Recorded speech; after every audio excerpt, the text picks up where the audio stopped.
Hey, this is Speech and Language Pathology. Today we will discuss about the language and handedness, or how handedness related to our language, or which hemisphere is dominant for our language.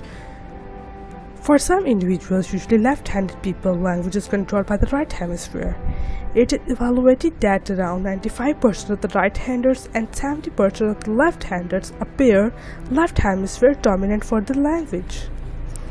The degree of dominance of the hemispheres may be diverse and is precisely a more complicated matter.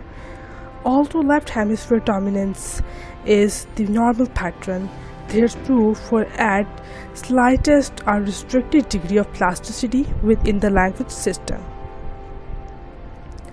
In cases of children whose left hemisphere are expelled early in life to control intractable epilepsy, sometimes recently at the age of 7 to 10 years, decently great recuperation of the language ability is typically watched.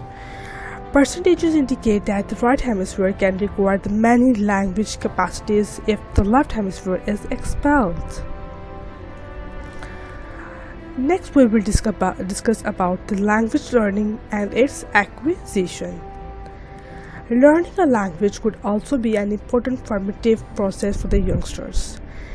Youngsters need to make their responsive capacity to urge it and expressive capacity to utilize language abilities to end up the successful communicators.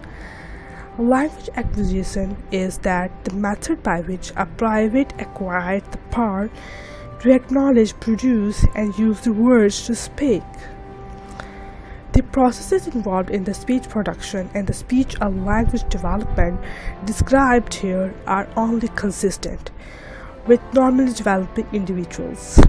These don't hold for the children with developmental delays, even though girls have been found to have the more noteworthy brain action in a few non-language regions and regularly create a speech before boys. No sex distinction exists in the lexicon information. Children with speech and language delay come up short as the rules that direct language utilizes and language comprehension. The rules shift and are taken into thought inside the setting of the communication. This is all about the language and acquisition. Thank you.